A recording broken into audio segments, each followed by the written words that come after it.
দর্শক, যে ২৪ জন সেনা কর্মকর্তা অবসরপ্রাপ্ত এবং বর্তমান সেনা কর্মকর্তার বিরুদ্ধে আন্তর্জাতিক অপরাধ ট্রাইব্যুনাল থেকে অ্যারেস্ট ওয়ারেন্ট জারি করা হয়েছে, তারপর থেকে সেনাবাহিনী, সেনাপ্রধান এই সেনা কর্মকর্তাদের নিয়ে যা হচ্ছে সেটা কোনোভাবেই সুখকর কিছু হচ্ছে না।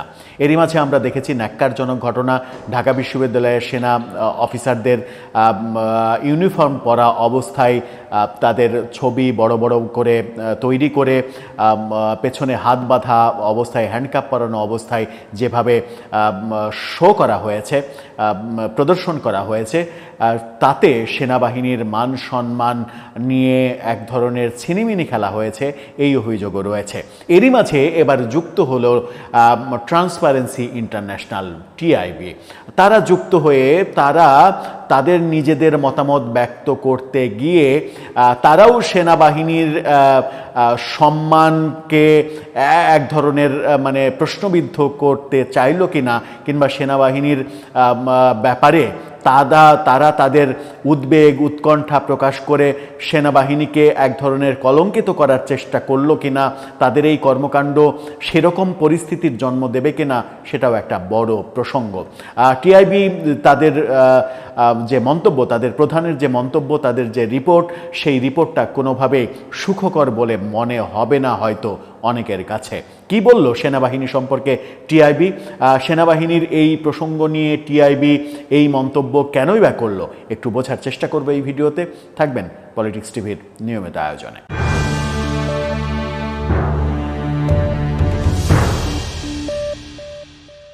দর্শক, বলছিলাম সেনা অফিসারদের বিরুদ্ধে যে গ্রেপ্তারি পরোয়ানা, সেই ব্যাপারে এবার টিআইবি তাদের মতামত জানালো, এবং টিআইবি যে মতামত জানালো সেটা মানবাধিকারের মতামত, সমতার মতামত। সেই সমতার মতামত জানাতে গিয়ে তারা সেনা আইনের ব্যাপারগুলোকে এক ধরনের বাইপাস করলো কিনা সেই প্রশ্ন উঠবে। কি বলছে টিআইবি? বলছে, অভিযুক্ত সেনা কর্মকর্তাদের সেনা হেফাজতে রাখার সিদ্ধান্ত প্রশ্নবিদ্ধ। টিআইবি, বাংলা নিউজ 24 এই নিউজটা করেছে। সেখানে বলা হচ্ছে যে পতিত কর্তৃত্ববাদী শাসনামলে সংগঠিত গুম, বিচার বহির্ভূত হত্যাকাণ্ড ও নির্যাতনের অভিযোগে আন্তর্জাতিক অপরাধ ট্রাইব্যুনাল কর্তৃক অভিযুক্ত সেনা কর্মকর্তাদের সেনানিবাসের সেনা হেফাজতে রাখার সিদ্ধান্ত সাংবিধানিক অঙ্গীকার ও আইনের সমান প্রয়োগের মানদণ্ডে প্রশ্নবিদ্ধ বলে উদ্বেগ প্রকাশ করেছে টিআইবি। সেনা অফিসারদের কেন সেনানিবাসের হেফাজতে রাখা হবে সেই ব্যাপারে তারা প্রশ্ন তুলেছে। এখন প্রশ্ন হচ্ছে যে আপনি কোনো অফিসারের বিরুদ্ধে অভিযোগ দিলেই কি সে অপরাধী হয়ে যায়? সে যতক্ষণ পর্যন্ত তার অপরাধ প্রমাণ না হচ্ছে ততক্ষণ পর্যন্ত তো তিনি অভিযুক্ত, তিনি অপরাধী না।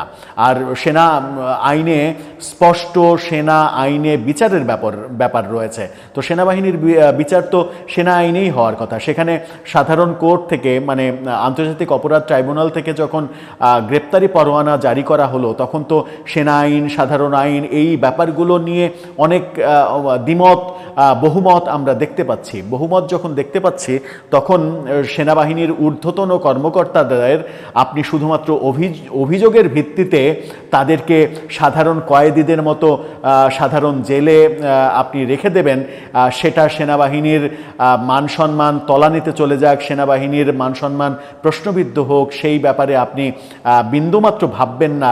এটা কতটা ওয়াইজ ভাবনা, সেই প্রশ্নও তো উঠতে পারে।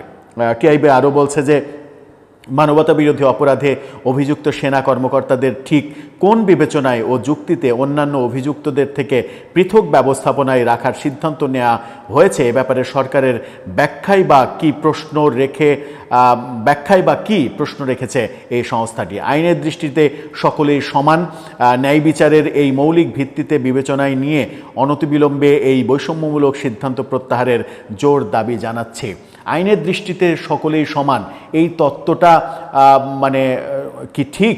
যদি এই তত্ত্বটা ঠিক হয়, তাহলে কারাগারে ডিভিশনের যে নিয়ম, সেই নিয়ম তুলে দিন আপনারা।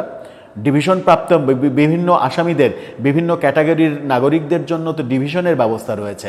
তো আইনের দৃষ্টিতে সবাই সমান, এই থিওরি যদি আপনি সত্যিই বাস্তবায়ন করতে চান, তাহলে ডিভিশনের এই থিওরি বাদ দিয়ে দিন। আবার বাংলাদেশের জেল কোড অনুযায়ী সরকার যে ইচ্ছা করলেই যে কোনো ভবনকে জেলখানা হিসেবে ঘোষণা করতে পারে। এর আগে 111-এর সরকারের আমলে আমরা দেখেছি যে শেখ হাসিনা এবং বেগম খালেদা জিয়াকে যখন গ্রেপ্তার করা হলো তখন সংসদ ভবন এলাকায় 2টি বাড়িতে তাদেরকে রাখা হয়েছিল, 2টি বাড়িকে জেলখানা ঘোষণা করা হয়েছিল, সেখানে তাদেরকে রাখা হয়েছিল। তাহলে সেটা কোন আইনে রাখা হয়েছিল? জেল আইনে, মানে জেল কোডের মধ্যেই তো বিভাজন রয়েছে, সেখানেই তো ব্যক্তি এবং ব্যক্তির অবস্থান ভেদে ডিভিশনের ব্যবস্থা রয়েছে। সেখানে টিআইবি, আপনি এই প্রসঙ্গ তুললেন যে আইন সকলের জন্য সমান, তাহলে আপনি ওটা আগে বাতিল করেন, ওটা আগে বাতিল করে তারপরে এই ব্যাপারে নিয়ে আসেন। আপনি সেনাবাহিনী নিয়ে যা ইচ্ছা তাই করবেন, যারা দেশের স্বাধীনতা সার্বভৌমত্ব রক্ষার দায়িত্বে রয়েছে তাদেরকে নিয়ে আপনি যা ইচ্ছা তাই মন্তব্য করবেন, যা ইচ্ছা তাই সিনেমিনি খেলবেন। সেনাবাহিনীর ঊর্ধ্বতন কর্মকর্তা, ব্রিগেডিয়ার জেনারেল, মেজর জেনারেল, এই পর্যায়ের কর্মকর্তাদের নিয়ে আপনি যাচ্ছে তাই মানে খেলা খেলবেন, লাটিমের মতো তাদেরকে ঘোরাবেন, এটা তো কোনোভাবেই শোভনীয় নয়। আর এতে করে সেনাবাহিনীর চেন অফ কমান্ড এবং সেনাবাহিনীর নৈতিক জায়গায় যে একটা আঘাত লাগে, তাদের আত্মবিশ্বাসে যে একটা চিড় ধরে যে সরকার কিংবা মানে যে কেউ যা ইচ্ছা সেনাবাহিনী ঊর্ধ্বতন কর্মকর্তাদের নিয়ে করতে পারে, তাহলে তাদের বাহিনীর যে মানে আলাদা একটা অবস্থান, তাদেরকে যে শপথ পড়িয়ে তাদেরকে নিয়ে তৈরি করা হয়, সেই অবস্থানটা কোথায় যাবে? সেই অবস্থানটা বিতর্কিত করা হচ্ছে বিভিন্ন পর্যায় থেকে, এবং বিভিন্ন পর্যায় থেকে বিতর্কিত যখন করা হচ্ছে, সরকারের পক্ষ থেকেও খুব একটা পদক্ষেপ যখন নেওয়া হচ্ছে না, তখন এক ধরনের গড্ডালিকা প্রবাহে টিআইবিও মানবাধিকারের নামে যে মানে কি বলবো, যে নিজেদের গা ভাসিয়ে দিল, সেই প্রশ্ন উঠবে। এবং টিআইবি মানবাধিকার নিয়ে যদি এতই আপনারা সচেতন হন, তাহলে বাংলাদেশে এই মুহূর্তেও মানবাধিকার লঙ্ঘনের যে এত ঘটনা ঘটছে, হিউম্যান রাইটস ওয়াচ যে কথা বলছে তাদের রিপোর্টে, যে বাংলাদেশ সরকার মানবাধিকার লঙ্ঘনের বহু কার্যক্রম করছে, সন্ত্রাস বিরোধী আইনের নামে যে কাউকে মানে হেনস্থা করা হচ্ছে, এই যে হিউম্যান রাইটস ওয়াচ থেকে যে কথাগুলো বলা হচ্ছে, আপনি দেশে বসে থেকে টিআইবি সেটা বলছেন না কেন? আপনাদের রিপোর্টে তো এই ধরনের কোনো কিছু আসছে না। তাহলে সেনাবাহিনীর এই ব্যাপারে আপনাদের এত আগ্রহ কেন? সেই প্রশ্ন তো আসবে। আগ্রহের কেন্দ্রবিন্দু কি অন্য কোনো উদ্দেশ্য রয়েছে? সেই প্রশ্নও, সেই সন্দেহও আসবে। টিআইবির মতো এত বড় একটা প্রতিষ্ঠান সম্পর্কে সেই ধরনের সন্দেহ যদি তৈরি হয়, তাহলে তো সেটা তাদের জন্য সম্মানজনক হবে না। সরকারের এই সিদ্ধান্ত কি ন্যায় বিচার সহায়ক হবে নাকি বাধাগ্রস্ত করবে, এই বিষয়ে ভেবে দেখার আহ্বান জানিয়েছেন তিনি। টিআইবির নির্বাহী পরিচালক ইফতেখারুজ্জামান বলেন, এই অভিযোগের ক্ষেত্রে পরিচয় বা অবস্থানের কারণে বৈষম্য কি করে গ্রহণযোগ্য হতে পারে? মানবতা বিরোধী অপরাধে অভিযুক্তদের বিচার প্রক্রিয়ায় ব্যক্তির পেশাগত পরিচয় বা পদমর্যাদা বিবেচনায় নেওয়ার কোনো সুযোগ নেই।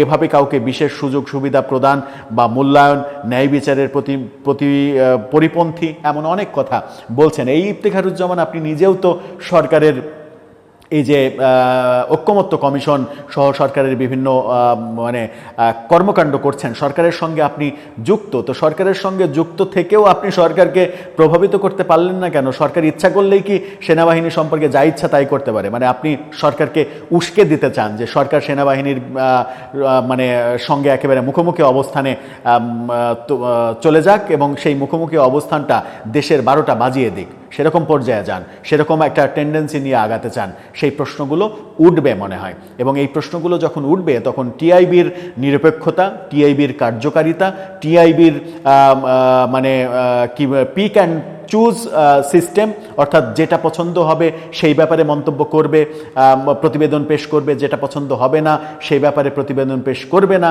এই যে পিক অ্যান্ড চুজ পদ্ধতি, এই পদ্ধতিতে কোনো একটা মানে প্রতিষ্ঠানের নিরপেক্ষতা বজায় থাকে না। আমার মনে হয় যে তাদেরও এই ব্যাপারে সচেতন থাকা উচিত। সরকারকে উস্কানি দিয়ে সেনাবাহিনীর মুখোমুখি দাঁড় করানোর এই যে ঘৃণ্য প্রচেষ্টা, এই প্রচেষ্টা আমার মনে হয় যে কোনোভাবেই জনগণের কাছে গ্রহণযোগ্য হবে না। দর্শক, এই ব্যাপারে আপনার মন্তব্য জানিয়ে লিখতে পারেন আমাদের কমেন্ট বক্সে।